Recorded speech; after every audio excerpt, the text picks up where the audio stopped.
vemo, da če je slovensko gospodarstvo uspešno in k temu pripomore tudi Skaza, potem smo zadovoljni lahko vsi državljani. Naša zavezanost kakovosti potrjujejo številne nagrade in med njimi je tudi Red Dot nagrada.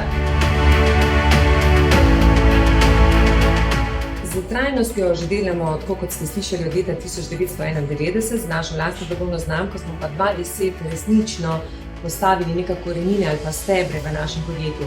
Spomnim se začetkov, ki mi je bilo tako vse čudno, saj tudi mi smo bili čudni za marsikoga, s trajnostjo, ko sem začela, organka z recikliranim materialom, vendar danes torej živijo in danes se zavedajo, da je mogoče to res edina naša prihodnost Skaze, da smo drugačni od ostalih, da to ne samo, da živimo, da to tudi kažemo navzven, da se to pokaže v naših produktih, v naših procesih, vse povsod.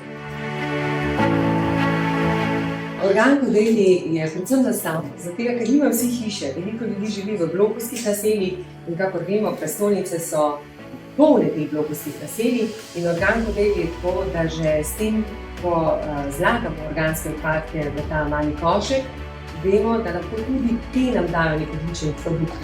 Zdaj, če pač ljudi nimajo organke pri sebi, bodo pa Organko Daily si pomagali, da bodo tudi poskrbeli za čistejše okolje in da potem odnesli v tisti koš ali v kompostarno, kjer bodo ostali v vesolju.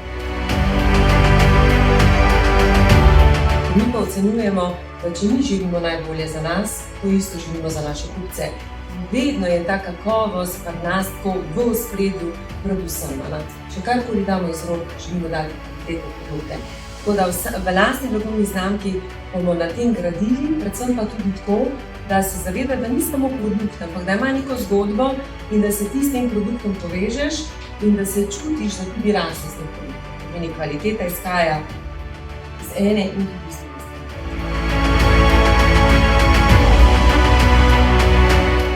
Vsega tega preboja, razvoja, zgodb ne bi bilo brez zaposlenih. Pa me zanima, Tanja, v Skazi izjemno veliko poudarka dajemo razvoju mehkih veščin. Zakaj je ta osebna rast ljudi pomembna? Kako vi gledate na to in kako lahko to pozitivno vpliva na poslovanje Skaze in tudi širše? Zato mi je pomembno, da ne ločujemo osebno življenje od poslovnega življenja, da se zavedamo, da je to eno življenje. In kako vidite, nam dobro uspeva.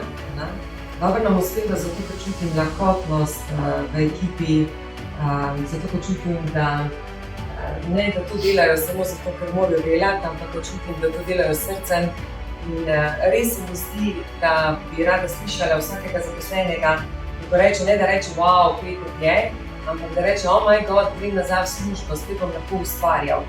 In jaz mislim, da je to res edini ključ vsakega podjetja, če dela na tem.